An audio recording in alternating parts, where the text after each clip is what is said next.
Game 2 is upon us, and JD Gaming are one win away from advancing to the next round to take on EDG in just 2 days, but they still have to go through FPX, and now they've finally taken a head-to-head. They were 3-3 in games coming into this, 1-1 in matches between spring and summer. This is going to be the big decider, though. If JD win, they're in. If FPX end up dropping, they're out. Yep, I mean, this is down the expected path that we had here. But FPX are putting up a fight, and I think that's what's notable here. FPX are in the game. We expected them to actually be taking it just because of how well they were playing the fights, initially putting down Clid. Clid didn't have a good game. That's what we should be looking towards in the next one, to see if Alex could actually come back here and respond. And that's a big note about for me as well about FPX. I think picking a good team fight composition for them is incredibly important, because a lot of times the early game could be a little bit rough. If they have that team fight to rely on and an edge coming out from Cool, they still have a very good shot at closing out the game. And putting LWX, the shotgun of the LPL, onto something a bit safer, a bit further back on that Xayah. Maybe we've got to wonder about the draft for FPX, because as we said, stylistically, this is an uphill battle for them against JD Gaming, as we have so clearly seen in that Game 1. That's why he wants to be in his element. He doesn't want to get booted out of the playoffs in 2 games without having to be picking up the Kai'Sa himself. He is a Kai'Sa player. He wants to come into the playoffs comfortable. Getting onto the Xayah, where he had 0 impact, is not his style. Trying to hold waves and focus on wave clear when that wasn't the problem. It was around intelligent macro maneuvering and setting up for team fights from JD Gaming that ended up pulling FPX apart, and more importantly, not falling prey to any of FPX's chaos. JD just played it smart and defensive, and I think you mentioned it just a moment ago. If FPX want to throw a wrench in that, it's got to start in early game. Yeah, and I think a lot of that problem was JD Gaming is basically showing that one of our weaker trait is still stronger than the strongest trait coming out from FPX. Yeah. The team fighting was what we expected would be FPX's trump card in this series of matchups, but JD Gaming, even with the bad early game, they were able to take the 5v5 anyway.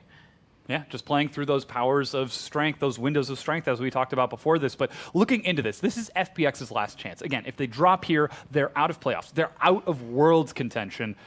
Where does it start? How do they reset this series? I want to see Alex, and even though I like the Sejuani play, something that he was able to make use of a little bit, I want to see, maybe he stays on the Sejuani, maybe he goes back towards a more aggressive jungler, maybe he gets a hand on Kindred. So I want to have him at least have some early game pressure so he can take control of the top side of the map, because the issue is when they're getting setups around these major objectives, they're not a front-to-back team fight when they have Vladimir in the top lane. So maybe the easier answer is actually to pick up a better top lane than just a Vladimir, but what I think it's a lot more easier to play around is actually to give yourself a stronger jungler in the early portions of the game. Maybe have him Olaf, because I think Alex is playing well. I just want him to style.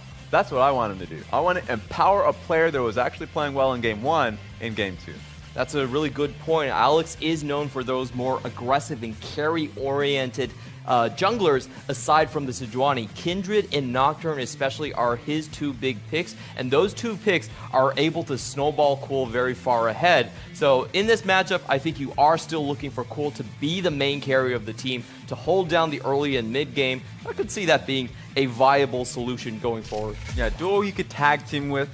I think the Taliyah play during the regular season from him was actually individually impressive. Just the team at the time couldn't play around it. I think a lot of those struggles have actually gotten better. They can play around it a little bit more. That being said, the earlier issue I posed to you about LWX wanting the Kai'Sa pick, it's this large in priority, he wants to first pick it. First pick blue side from FPX. That's how heavily focused it is. And look at how quickly JD respond. They counterpick away the Gragas and immediately follow it up with Loken's Tristana. 100% JD Gaming has definitely prepared for this. Like, even though Kai'Sa is a very high priority on 8.16 and across the world, in the LPL itself, Kai'Sa still presents you with a lot of questions. You have a lane that's going to be constantly pushed in. You have champions like Varus or a lot of kill supports like Liu Mao and Loken who can go in on you. And with that being said, I mean, FPX have already checked a lot of boxes going into this game. Kindred pick, Alex is on it. He's got that early game box check. Kai'Sa for LWX, he's feeling comfortable as well. The only thing stopping them from 100% comfort is that darn JDG continuously banning the Alistar.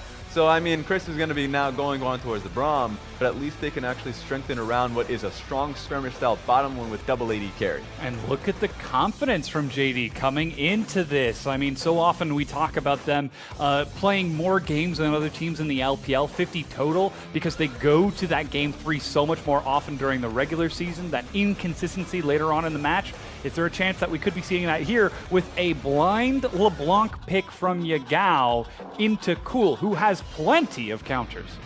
Yeah, Cool definitely plays 17 champions so far in the regular split, but we do have to narrow down the potential options he's looking for. He's looking for something range. He doesn't actually need to do that much damage, so I expect something more supportive that he can basically buff up his double AD carry composition already.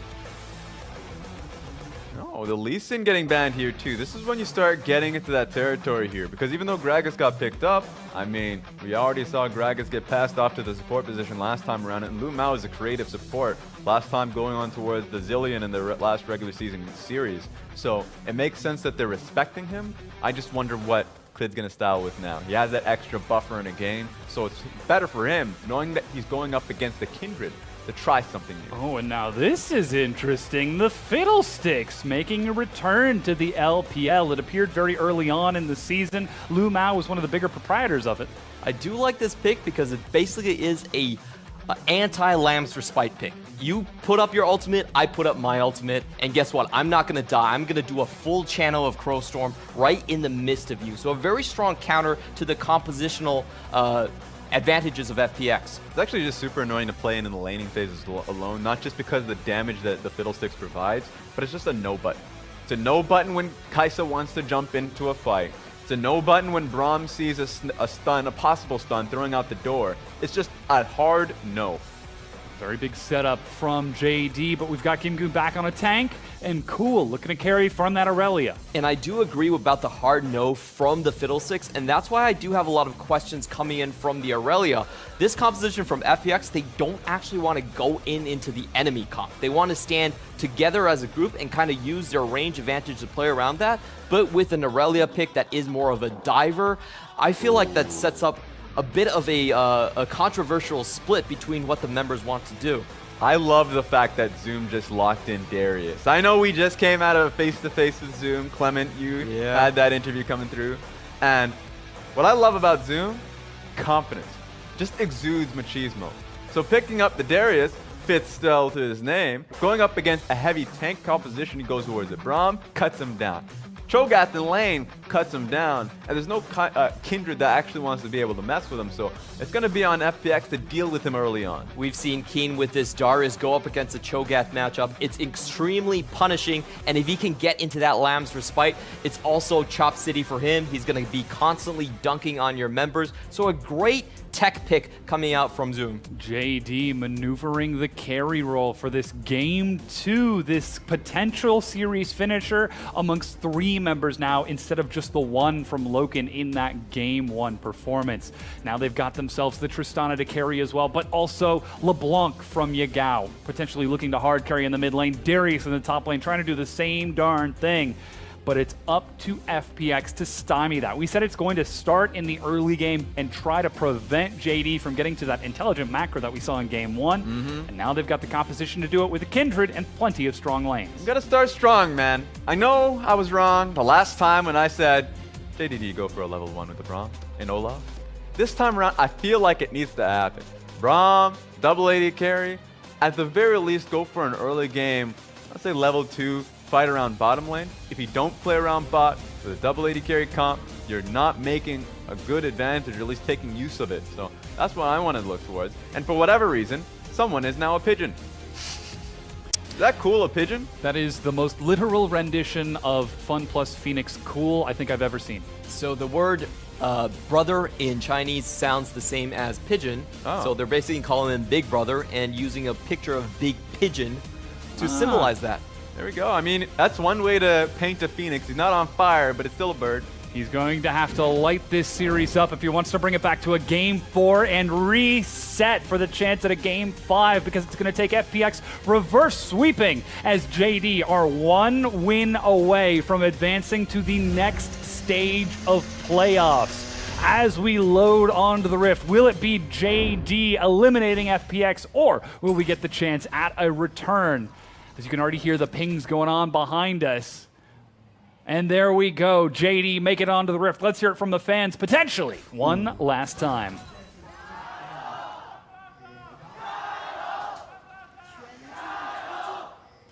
And you can see the flash.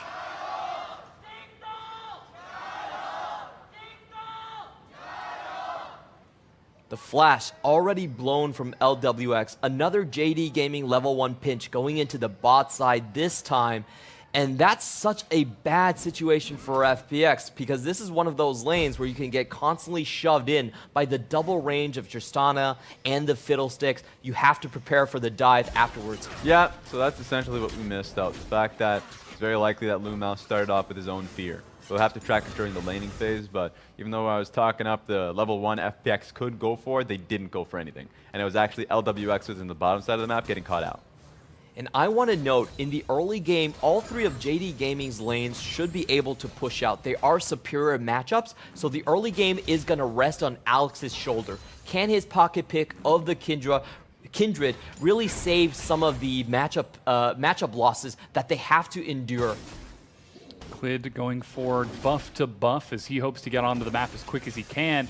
Means that he won't be able to approach the river until he finishes his buff off. Looking for one final auto attack, and Alex is actually right underneath the scuttle, but is still going to focus on going towards his blue buff. Let's see if he takes a dancing arrows towards Gromp to try and set that up. And yeah, looks like he's going for a slow double buff start, and JD are even controlling the river away from Alex. Just based off of just the first 2 minutes, JD have full map control. Because I would have expected, most of the time, teams would recognize the flash being taken bottom lane and look for a pretty heavy bottom lane focus rather than taking full control of the sides. So Gragas is taking control of the top side, Darius is pushing in, and the range advantage for Yagao is definitely securing them a top side advantage. I mean, Loken and Lumao are sitting sky high right now.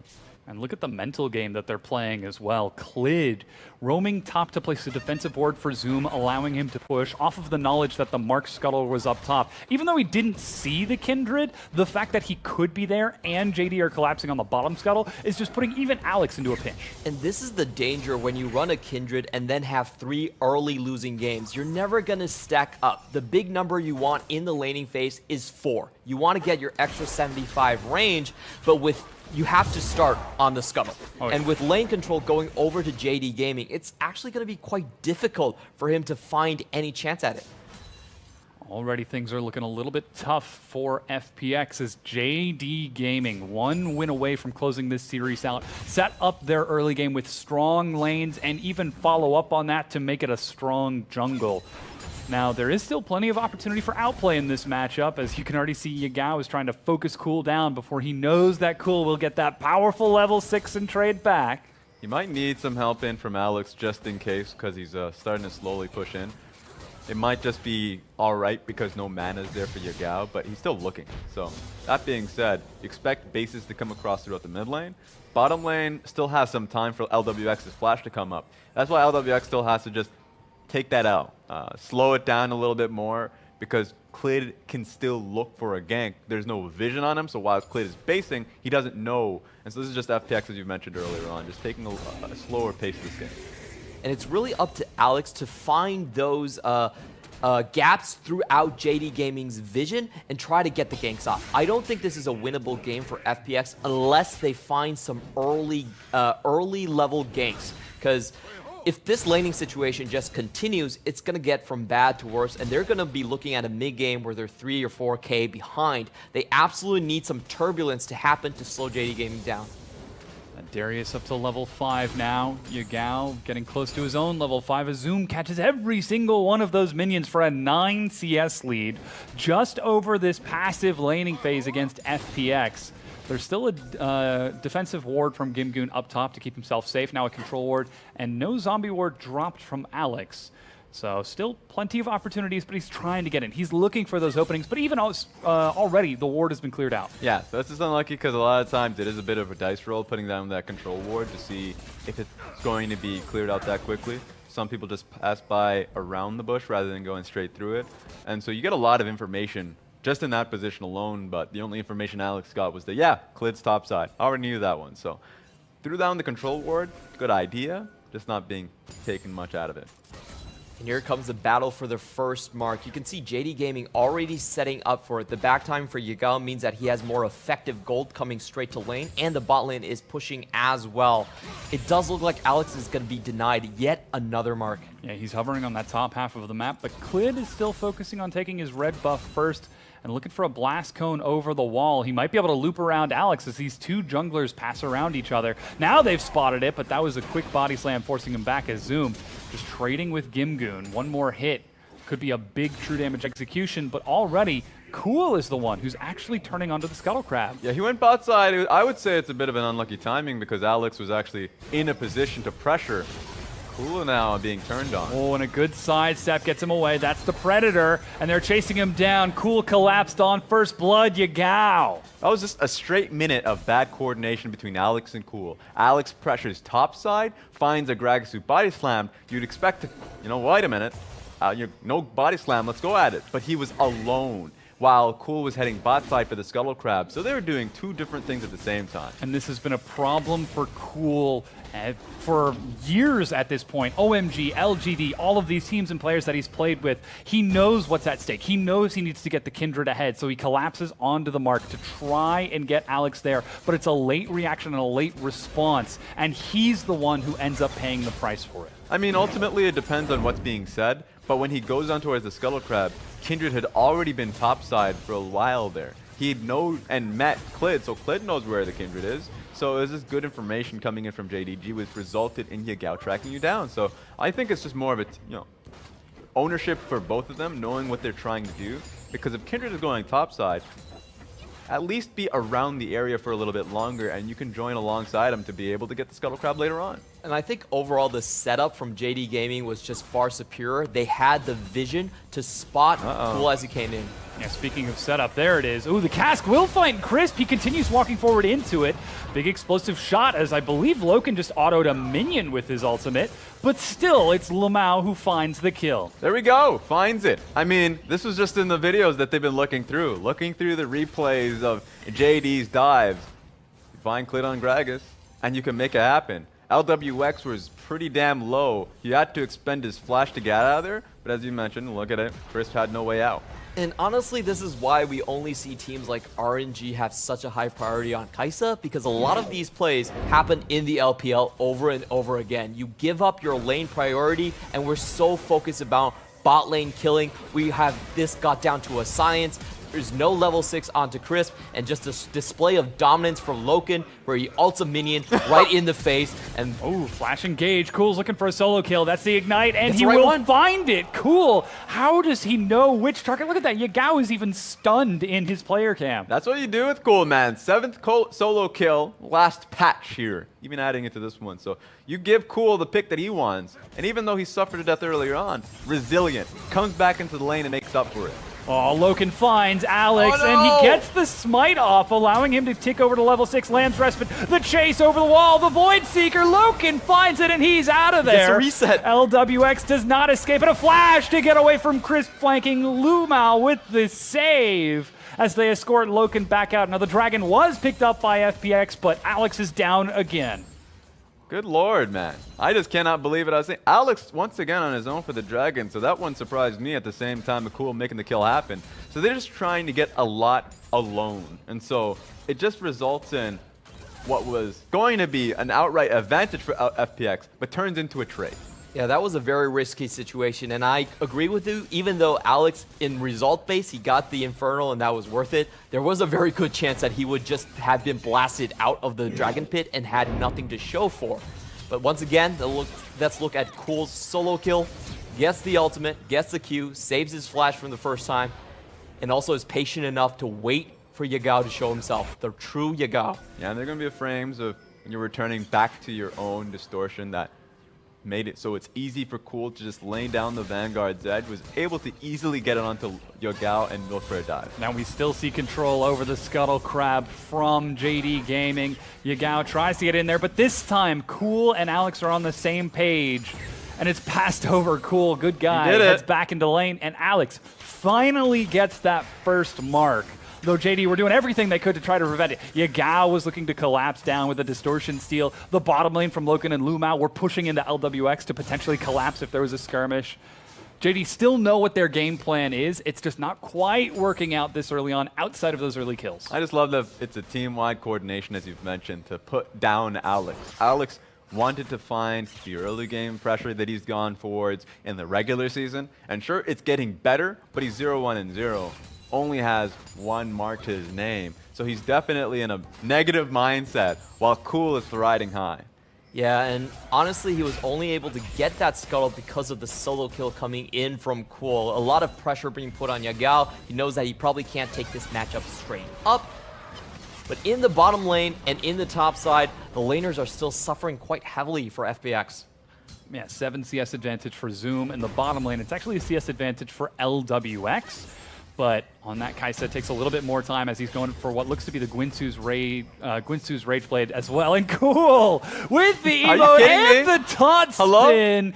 Oh man, I mentioned OMG Cool. I didn't realize he would start imitating Icon with all of these taunts in the mid lane. His entire year's worth of progress is on the line, and he plays the numbers. Clid with a barrel, pins FPX to the bottom lane, but Alex walks forward, mounting Dread. They manage to get a knock-up onto Loken. He's got no flash. He's got no chance. Goes down. Lumao sprints it off with a Crow Storm, and FPX collapsing as 5. Here comes Cool as well, as Yagao forced to take a distortion over the wall. I don't think it's going to work out here for Cool, just because the wave is taking some time before it looks to clash into it. So they should be okay, but he's sticking around. What a massive win coming out from FPX. If you just look at the vision, they had full knowledge of what JD Gaming were going to do. They saw Clid come down. They were aware of Lumao's positioning right there. And it was just an information battle that they won on the spot to allow them to get it. I have a lot of questions about Clid. The way Clid started up the fight. I understand he was trying to get a knockback on a potential target, but that tells me that he didn't really expect Alex to be in the region, because you might want to save that ultimate for Lamb's Respite. Oh my god. I mean, that being said, at least he makes up for it just coming back into the kills. You could see the wards placed by FPX, 4 wards, one of which was a control ward in that bottom lane.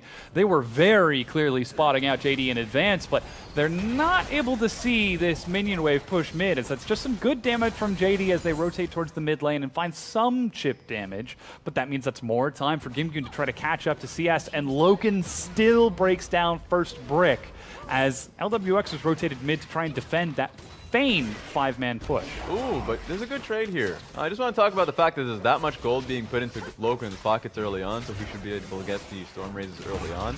I know that he stalled it out just a little bit to get the Berserker's Greaves, but you can tell what the priority is here. He's just trying to get pushed. Prioritize that shove so his team has time to work around his pressure. I wonder if he can get that Storm Razors early. There we go. That's a quick recall for the Storm Razors. There is a push top. Crisp is spotted, and the Rift Herald was just picked up as Zoom flashes away from the Respect CC of FPX. And they will respond by taking down this top tier 1 and still holding on to the Rift Herald from Alex. Overall, this is a great rotation coming out from FPX. You think about they trade the bot lane tower that had maybe 200 HP for a full tower in the top side and also a Herald in the Baron Pit as well. So it was a very good series of events there. However, on the follow-up, you do see Aurelia on the bot side push 1 or 2 with too many waves and does give up the mid for it. Here's the thing. Being able to take mid lane tower is actually great for JDG, but they still need to find some base timings, I'd say specifically for Yagao, and he's not in the right time to do it. Infernal Dragon's coming up in 30 seconds, so this gives great timing for FPX to push mid and get the vision around that. They're spotted on top of a ward, and the recall was just canceled by Loken as he backs up and falls all the way over to the Wolf Camp to maintain vision. Even Zoom's going for a recall for one final buy, looking for that Black Cleaver. Because like you said, this Infernal Dragon's so important. FPX already have one on a very high damage composition. 2 or even 3 would be almost certainly lights out for JD. And FPX do have an advantage here. They're going to fork JD Gaming the best way to do it. Force members to defend here, while also just taking it with the feast on the Infernal. Oh, take a look. I mean, Yagao has actually gone straight through his corrupting potions because he wants to stay on the map. I was expecting it to be to, try and defend the Infernal, but I think he just recognized he needs to be on the map a little bit longer to take the blue and maybe defend mid lane. So I thought he was doing it aggressively, but you can tell once again, JDG's paying this one patiently. And that pays off with FPX getting that second Infernal and picking up the middle tier 1 turret. Gimgoon still holding this wave bottom, as now it looks like we're exiting the laning phase and Vision around that Baron. Even though it hasn't spawned yet, you can see how much JD have practiced around this area. They're stepping up, they're placing wards, they're moving as a collective unit, and they might be setting a trap for Cool. Uh-oh. He's walking in here. That's a control ward. Look at that, Cool. How does he know? This guy, he is such an experienced player. Literally, get off my lawn. He hasn't Meanwhile, mowed it in quite some time. Alex but is get outta here. taking a camp bottom for another mark as the top tier 1 is being broken down by JD, and FPX are set to collapse onto the bottom tier 1, so it's still looking like a 3-for-3 even turret trade. It's just always going to be faster on the side of JDG. I mean, Tristana is just a faster push. Two people bottom lane. They're looking for Storm the over dive. the wall. They're looking for it. The cast knocks him back in, tries to stall it out, dances forward. Loken goes in, and they manage to find that kill as they juggle aggro. Yagao flashes out and survives, sends the clone back in, but Loken still relatively high health. Could be looking to push this turret, but now that LWX has showed up, he backs away. Surprised they didn't try and go in a little bit aggressively, knowing that Cho'Gath was still bottom lane for a little bit longer. But that's just an investment tool now. Getting the kill on Cool, and now chipping the top lane inner tower that low, they can come back for it in, let's say, 3 minutes when the Baron is up there. So if another poor team fight comes out of FPX, you can assure that they get a Baron buff and an inner tower. And JD Gaming, they're really funneling a lot of this gold back onto the Tristana, looking for her to step up later into the game and be that big AD carry. I think the tools that JD Gaming have, there's so much counter to the way FPX wants to play, and one of these plays right here is the Fiddlesticks denial onto Cool. A diver like Cool, he doesn't have a target to really go to, gets feared, nothing he can really do. So good map, switch up coming in from JD Gaming. They split the map top and bottom, and they get more out of their trade. Party time. I mean, for Fiddlesticks to be this far ahead of the pace, usually if a Fiddlesticks is falling behind, you just get blasted. But being ahead means that you're just so damn tanky. He didn't die because easily was in the resolve tree, so able to get the fear across, lasting much longer, and then was able to stopwatch. I mean, over the course of this entire series, it seems as though JD have got FPX's number in able to get these outplays in team fights, and even their stylistic decision choices. Early game, shutting down Alex with 3 strong lanes and early jungle control. In mid game, shutting down the power of that Trinity Force Aurelia by camping and ganking and forcing her back. JD are very clearly prepared for this best of 5. Because they force for numbers, and even though if you look at the top lane, there's 0-0-0 for both Gimgoon and Zoom, Zoom's actually been moving. He's been moving, helping out wards come across, even Fang mid lane for a look for a gank, but of course the chain got missed. So Zoom is in tune with the plays consistently, so they can rely on Zoom for these team fights, while Gimgoon's been playing out these side lanes pretty religiously. And that's really the difference in team play styles. JD Gaming, they do like to... Love it. Knows that Push it's over the marked, so wall. he just holds it away from Alex and wastes the time. Double wards to keep Alex and Gimgoon busy. I just wish that Riot game. There Do we it go, again! do it again, Round baby. Yeah, you ain't taking it, buddy. That's my frog. It does take the long way around, so finally Alex gets it, and finally, 19 minutes in, he gets his 4th mark for 75 attack range. Oh, there we go, man. There we go. You know what, Riot Games? Here's a good idea for balancing Darius. Just make his E like 5-second cooldown. Just keep pulling it. Pull it to the... That's actually, isn't that actually the cooldown? It feels it's a like it bit is in longer, team but it's a fights. bit longer. Yeah. It starts out at 20-something. Yeah. But still, like you said, this is JD relying on Zoom to create a my numbers God. advantage, but looking for a pick. They found themselves getting picked. Lumao gets stalled out as Cool disappears for a moment, gets himself that kill. On the far side, Zoom teleports to join in, but his team is split up. Loken getting aggroed by Gimgoon, and JD, they split up and they bite off way too much. 4 members go down, and look what's spawning. Baron out of the pit. FPX turn on to the worm. Picture perfect right there. JD Gaming, so many times they do find themselves in this situation where they want to all in after a play has already gone in the opposite team's favor. FPX were ready and they were set up to collapse on that situation if JD Gaming overstepped their boundaries. You know what? I like the intent of Clid's ultimate. Pushing people away. That's not the execution, though. So take a look at how it really happened. because they get straight on towards Fiddlesticks. Fiddlesticks don't want any part of that, but it all started with him getting the cask blowing him straight towards the team. It was unfortunate that JDG couldn't get any way out of it because Gimgoon comes in with a massive flank. And this is FPX finding an opening amidst the calm, cool plays of JD, forcing them into chaos and tearing it apart. You can see that damage. Zoom, with a whopping 0 damage, gets CC'd to death. He was instantly stunned down by the Winter's Bite coming in from Braum in that situation, and that's kind of the reason why JD Gaming, they're very inconsistent with the leads they do have. It's sometimes that when they see a play is already happening, their first reaction, their gut reaction, is always to all in onto the fight. I mean, you said it earlier, it's a team that's addicted to aggression, and it was them tempering that addiction, tempering that desire to fight in Game 1 that allowed them to take a controlled victory. But in Game 2, in the chaos, when they've already got 2 games up in the series, perhaps that gets to their head just a little bit, as now the top tier 2 is broken, and FPX are pushing their advantage. Something to remember is that the early risks that Alex made is starting to pay off. The second Infernal Dragon now in their pockets while they're regaining control with what the teamfight composition. So what was handily JD's favor. This game was looking great for them. Issue is now, teamfight's looking phenomenal for FPX, and they're getting boosted by this amplified damage that the double Infernal gives them.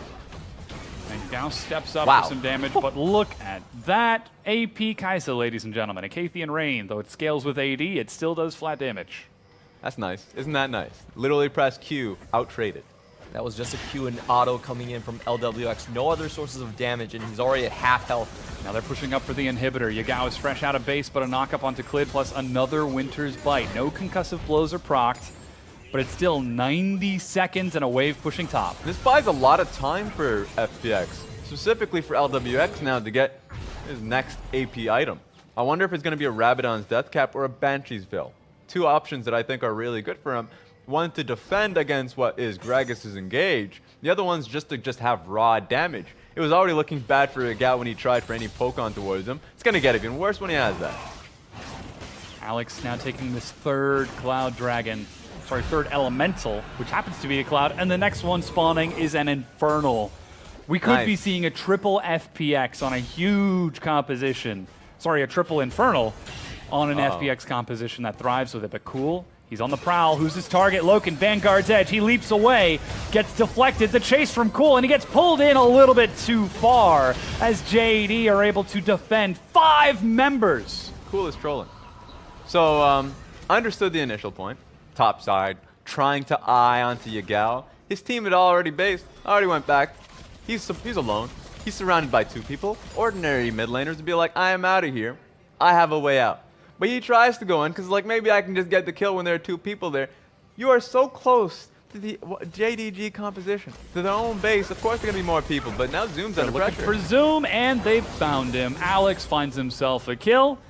3-1-1 on the board with that Storm Razors and, of course, the Warriors. But now with Zoom gone, even though FPX lose the Baron, they can still try to control the map. And that's just the damage from FPX. They have 4 carries that could actually just end the game with their own damages. So for JD Gaming, if they're in the siege situation and they're forced to defend in high ground, I don't think it's the best situation for them. They probably need to find a very good flank coming in from Rumal and try to catch someone out before it is forced into the front-to-back team fight. The sustained damage you're mentioning is definitely true. The fact that LWX and Alex having his Storm Razors, had it for some time, but he's now relevant. He can walk up. He couldn't do that before. Gimgoon's now joining the fight, and he's a pretty beefy man. So we're getting to a point where LWX and Alex feel so safe to walk up, and the damage is what matters here. So it's going to be interesting to see what we get out of him. Now JD find themselves down by about 4,500 gold. As we get to the 25-minute mark, their entire year's worth of play is on the line. If they lose this game, if they lose any of their next 3, they are eliminated. And JD Gaming has got scaling. They've got a Tristana, plus a Darius who's going to start building some big true damage. But luckily, FPX find themselves at an item advantage. Gargoyle, Stoneplate, Righteous Glory for Gimgoon. 2 items for LWX with that Nashers and Gwinsus for big AP procs. Sterix finished off for Cool, and a stopwatch this time.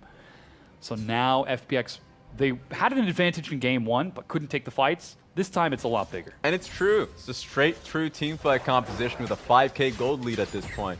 I mean, they are feeling so comfortable around teamfights. I don't know how JDG can actually combat the teamfights themselves, so what I believe they should do is actually try and split them up in the sidelines. LeBlanc should not be with them. Should be, let's say, opposite to where Cho'Gath is, so if he's in the bottom lane, send him at the top lane and try and at least get the side lanes working in your favor. JD Gaming are so far behind in this composition. I honestly feel like there's just, you just have to find something to pick off right now, because if FPX just sit up on that Baron, there's no real chance for JD Gaming to really take that fight. They have to look for steals maybe. That would be their best case scenario. So I'm looking towards Lumal to probably make something happen before this next Baron comes up. We're already seeing a big experience advantage from multiple members. Get over here. No, LWX! He's still holding on to the Flash and Cleanse, Loken. That's the Vanguard's Edge. Leaps over the wall and lands the rocket jump just before, but another stun. Gimgoon's on the chase. Klid with the save, but he's not able to follow through. Cool, chases on. Klid goes golden.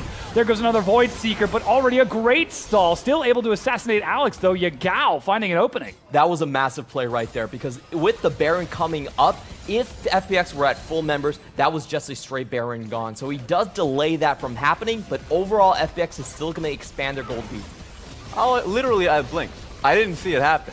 Kindred didn't even throw out the ultimate because, of course, what do you expect when the LeBlanc just bursts you down that quickly? So you're right. FPX still have the pressure here. It's just nice to see that Yagao is getting a little bit of something here and there. Now 27 minutes into the game, JD think they have a pick, but instead they trade 1-for-1 in these junglers, which is very important because Alex is level 14 and Klid is only level 12 off the back of that kill. So keeping that jungler away from the pit, even at the cost of your own, is very important for JD Gaming. Not to mention the Kai'Sa shred, the Aurelia damage, and it's a Kindred. So JD, they're really going to have to look out if they make any plays like that happen again. Where is the party going to come from? Here's the big question for JD Gaming. They did delay the first Baron stay with the pick that we were talking about, but here, FPX have no reserves. They're just going to start for it. Lumal has to do something, but he's in base. Recall just completed from Lumal and Zoom. They found Yagao on the side, and they're able to find the correct target. LWX destroys him as Cool secures the kill. Now Klid is here. He's got no flash, but he does have Body Slam. Spotted by 3 wards. They know that he's there. That's the cast. 2,400 health. Remember, the Devourer is ready. He's stunned over the wall. Steps up. Can he get the save? Lands Respite. He doesn't use the flash. Steps into it. The CC, but he goes down, and that's the Baron picked up. A late Devour by FPX as Lumao and Zoom running for their lives. The stun gets tagged. He's over the wall. A double kill for LWX. And now Zoom, Hysterics is popped, but he goes down. A triple kill off of a massive plasma proc. Blown up. And Alex even had his ultimate, his Lamb's Respite, just on Baron, just on the edge. There was no way for Claire to burst it down at that state. So just so well played in these minor details for FPX to come out ahead. Yeah, that was a big thing, stopping the damage, knowing that they could finish off Klid after the Lamb's Respite was falling off. So really intelligent play from FPX and great ballsy play from LWX. 5 versus 2. FPX are trying to get this game. They found Loken. LWX steps up. He uses the heal, but no flash, but they're trying to end this game, turning on to the Nexus turrets. They get 1, they get 2. Loken is firing like a madman. Lumao stalling as best he can, but Gimgoon is unstoppable in the front. Loken tries to clear it out, but the Nexus will finally go down. Last hit to Gimgoon, and FPX take their first win in this best of 5. They got that one game, but it is still a long road ahead of them. They're still in that weighted gauntlet. JDG are going to go into the next game knowing that they just need to take 1, but the momentum is what's massive for them. That was a great comeback from FPX. The most important thing for me was even after banning out 2 of LeBlanc's counter picks, Cool still found the edge in the matchup. He's showing up on the young guy. Yagao was I believe number 2 or number 3 on our all LPL mid laners, but he's falling down to Cool, someone who wasn't mentioned on that list. And in a 29-minute victory, it's off the back of Cool and LWX that FPX are able to equalize at least a little bit more in this series. But like we said, it's still an uphill battle. Can they swing the momentum strong enough to break down JD Gaming? Because you take a look at the damage, Loken was doing a lot, 12,000. Yagao at 11,500, matching the damage of Cool. But the big differentiator has got to be Zoom in the top lane at 2,000 damage total on a Darius. Yeah, he was in a side lane. I know a lot of people will eye out the damage of the top lane, but if it's a double melee, his job, I thought early on, was fulfilled. The issue is once it snowballs you in the first team fight, and you don't have any tank stats, so of course Black Cleaver, and he was trying to get the Sterix gauge, but these fights were coming in so fast, he was literally the squishiest Darius walking up to like a beasting Kaisa. There's actually no way for him to do it. The biggest thing for me was that FPX actually out-macro JD Gaming during the mid game. The laning phase went well for JD Gaming. They got they kept Kindred down, they got the first tower, but the subsequent rotations from FPX, they just traded way more objectives, and that gave them the map pressure to work with, that gave them the pick potential to work with, and that's where they really won. It should be mentioned that a lot of this came off of equal trades between JD and FPX. JD would take a step and FPX would take a step, 1 for 1, until JD stepped too far and tried to collapse on Cool in his own jungle. That's the thing, because a lot of the pressure would be from JDG, they were making the trades happen so they get pressure on the map so they'd get objectives. But when the objectives were contested by FPX, they didn't have the answers. And so immediately, Cool coming in, didn't expect it to happen. They were able to assassinate both the top laner and the support right at the get-go. There's no way for JD to come back after this team fight. Yeah, easy handful of kills to snowball the Kaisa and the Aurelia setup for FPX. But is that FPX setting their vision up and saying, okay, we know they're going to step in, so let's set a bait and let's set a trap? Or is that FPX saying, oh, there's a team here, let's fight them? So here's the thing. I don't think it's as simple as there's a team here that's fight them, because I think that the teleport was very intelligent coming out of Gimgoon. He was primed and ready for that. But even when the trades were coming through, I think JDG were much happier about the trades because they always had rolling with Tristana, pushing out these lanes faster. So even though Infernal Dragon goes over to FPX, you're like, okay, but next one you ain't going to get it. And these team fights are actually looking pretty poor for you if we have the setup. And they always had the setup. Issue is FPX still found that fight, and we still have to give them props for that. Yeah, that was definitely a very good fight for them. But if I'm FPX about the question of the setup in terms of the composition, I would not be willing to go into that same comp again. Like 3 lanes getting countered and Kindred getting knocked back that early on, it's not really a solid foundation to work upon. So I do expect some changes to go forward there. But once again, I want to give props to Cool. Look at how many bans were thrown his way. They took away the Ryze and the Lulu, knowing that those were the traditional counters for the LeBlanc. He still got the solo kill, still found Kindred those windows to collect those marks, and that's what was really important about collecting those early interest rates that could then stock up. And this is what we have to talk about, because as we said in the beginning of the day, Cool was supposed to come in and cool down the team, let them play more slow, more cerebral, but it's when he's super hot fire that the team looks their best. He's actually going to take our MVP after that Game 2 performance at 5-4-6. Despite being camped, he still puts out massive damage. And even though he got camped, why don't we just add another stat in there? Solo kill, he adds one more to his name, right towards threatening and being able to nail the dive on towards Yagao. He had a personally exceptional performance. And so if we're talking about what FPX have to change going into the next game, of course, you mentioned maybe picking something different coming out of mid lane, or at least just compositionally, because topside and bottom lane were actually losing quite a lot, just getting pushed in repeatedly. I think Cool, while he played excellently, just working alongside Alex, that's what failed for them earlier on. So Alex actually lost out in quite a bit, but it was Cool, his outright pressure immediately to recoup that cost, that got them back in the game. Yeah, definitely. And I think the bans coming out from them were incredibly intelligent as well. The Olaf and Lee Sin ban basically took away JD Gaming's core of the LeBlanc composition. We've seen them run LeBlanc and Lee Sin into RNG and absolutely blast that matchup. So very smart ban picking drafts and making sure that Cool at least would be on a 1v1 basis against Yagao. Well, it's still match point for FPX. If they lose any more games, they are out. But we're going to go and take a quick break and get ready for that next game, just like our players are. Don't go anywhere. The LPL will be right back. 凤凰的精神就是不畏挑战，燃烧青春。